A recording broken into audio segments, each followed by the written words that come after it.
L'agriculture joue un grand rôle sur la gestion de l'eau parce que, comme au Québec, en Montérégie, on a des très, très grands territoires agricoles. Bien, il faut penser que chaque goutte d'eau de pluie qui tombe, elle a une grande possibilité de tomber sur une terre agricole. C'est tout un défi, un peu, qu'est-ce qui s'en vient, malgré notre bonne volonté de parfois laisser la culture vivante.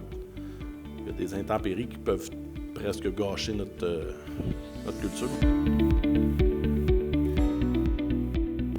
Aujourd'hui, les activités de la salle Agro-Environnement sont rendues possibles grâce au soutien financier de Desjardins, partenaire Fleuve, de la MRC de Roussillon et du ministère de l'Agriculture, des Pêcheries, de l'Alimentation du Québec, nos deux partenaires Rivière. Bienvenue au 4e États généraux de l'OBV SCABRIC. Le thème aujourd'hui, c'est l'eau et ses usages, autant pour les citoyens, municipalités, agriculture, industrie.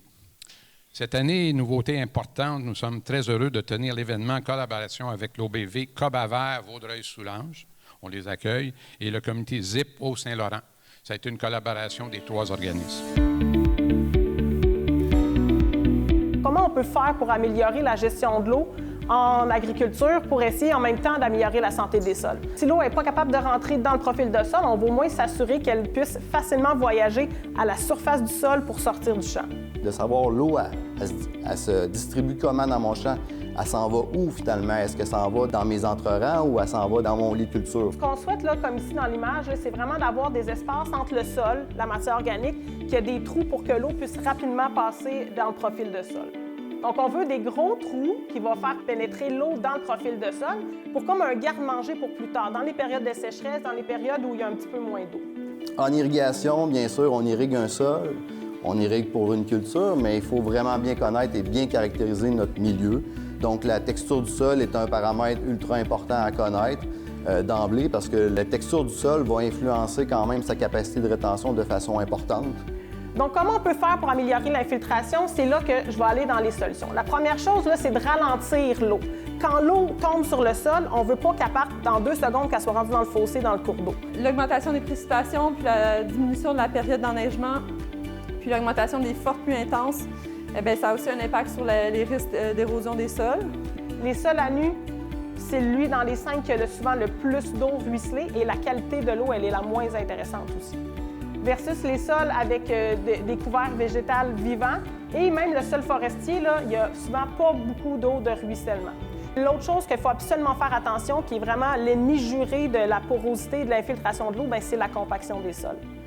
Si on ne règle pas, si on ne s'attarde pas à la compaction des sols, on ne pourra pas. Les racines, là, c'est pas miraculeux, c'est pas la poudre de perlimpinpin qui peut régler tous les problèmes.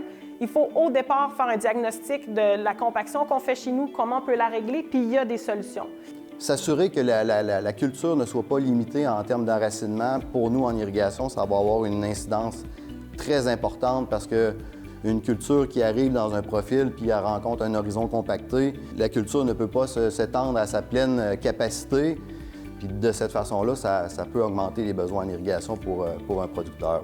Un argument là, pour ceux qui disent qu'il y a juste des opportunités au changement climatique en agriculture, c'est que même si la saison rallonge, il n'y a pas nécessairement plus d'eau, puis ça veut pas, les plantes ont quand même des besoins.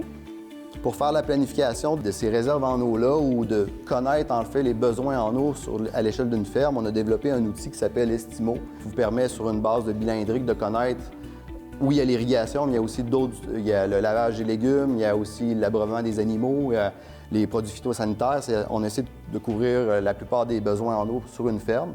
Il y a des façons de ralentir, c'est en mettant des résidus de culture. Donc le but, c'est pas de ralentir l'entrée du producteur avec son tracteur dans le champ, c'est de ralentir l'eau pour qu'elle puisse rentrer facilement dans un trou. Il y a 2 utilités à ça. On couvre notre sol, puis on apporte des racines aussi vivantes. Donc, ce qu'on retient par rapport à l'infiltration, c'est que plus il y a de couverture, plus on ressemble à un système vivant naturel. On parlait ce matin d'imiter la nature. Les solutions passent par la nature. C'est ça qu'on voit aussi dans le simulateur de pluie. Puis ça, on l'a monté là, plus d'une centaine de fois dans les 5 dernières années et ça marche à tout coup. On a un projet intéressant dans notre club où on pose des contrôles de nappe. Fait que dans le fond, ça, c'est comme des tours qu'on va placer. On intercepte dans le fond le drain collecteur. Et puis, on va placer une tour qu'on peut bloquer. Ça permet de l'eau s'évacue pas, dans le fond, et reste dans le champ et dans le drain. Fait que ça permet de de bloquer les sorties pour que l'eau reste dans le champ. Dans les pistes d'adaptation aussi, l'agroforesterie. Bon, ici, ça, c'est un cas intercalaire. Là, fait que c'est comme le cas au Québec d'agroforesterie intercalaire qui est à Baie-du-Fèvre. C'est des emplacements, c'est 40 mètres entre les rangées d'arbres. Mais on sait que la part des arbres, ça permet d'augmenter la matière organique, de garder l'humidité. C'est un effet tampon, puis c'est un effet régulateur sur plusieurs années, dans le fond. Comment ça fonctionne, en fait, la modélisation du climat? C'est vraiment à partir de modèles climatiques. Et puis là, on fait des scénarios d'émissions de gaz à effet de serre. Et dans le fond, ils font des différents scénarios d'émissions. Après, on fait des simulations, puis ensuite, on fait un scénario climatique qui est adapté vraiment à l'utilisateur. La conclusion d'aujourd'hui, c'est vraiment de prendre le temps, avant de vouloir dire « OK, je vais régler tous les problèmes de gestion de l'eau du territoire avec mes champs chez nous », commencez donc par aller voir votre sol.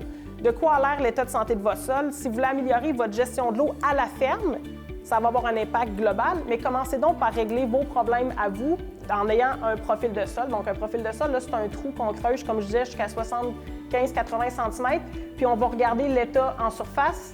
Dans le milieu, on appelait la profondeur de travail maximale, puis en dessous, le sous-sol où on va presque jamais. Puis voir comment est la structure, comment vont les racines, les vers de terre qui sont importants aussi.